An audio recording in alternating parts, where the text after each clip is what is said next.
ஏதாச்சும் ட்ரா பண்ணலாமா?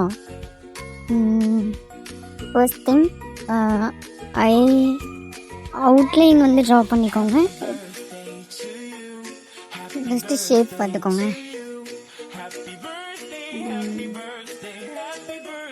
தென் ஐபால்ஸில் அது ட்ரா பண்ணிக்கோங்க. அது ட்ரா பண்ணுறப்ப ஒரு எரேஸ் பண்ணிவிட்டு அதுக்கப்புறம் வந்து நம்ம வந்து இப்போ தான் ஷேப் பண்ண போகிறோம்.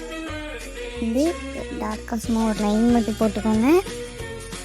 போட்டதுக்கப்புறம் அந்த டிஷ்யூ பேப்பர் அதை வச்சு தான் நான் பிளெண்ட் பண்ணுவேன். ரெண்டு நிமிஷம் நீங்கள் அதை யூஸ் பண்ணிக்கலாம்.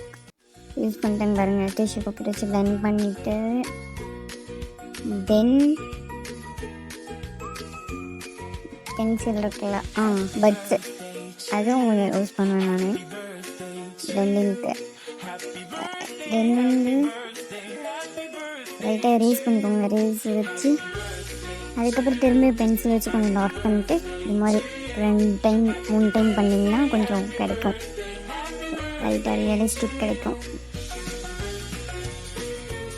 அதுக்கப்புறம் ஐயில் ஆஷஸ் இருக்குல்ல, அது வந்து டைரெக்ஷன் ஃபஸ்ட்டு நடுவில் ஸ்ட்ரைட்டாக இந்த சைடு இன்வர்டாக இந்த சைடு அப்படி ட்ரா பண்ணிக்கோங்க. அதுக்கப்புறம் ஐப்ரோ பாருங்கள். ஐப்ரோ வந்து ஃபஸ்ட்டு அவுட்லைன் போட்டிங்கன்னா ஒரு டைரெக்ஷன் ஆஃப் ஹேர் பார்த்துக்கோங்க.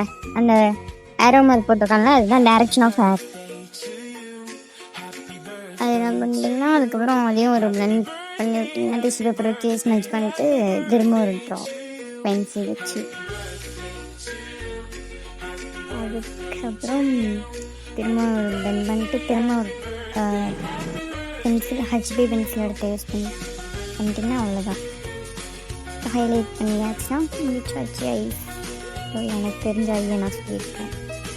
ஓகே, நீங்கள் நினைச்சாலும் விடுங்க. இது பரவாயில்ல பண்ணியிருக்கணும்.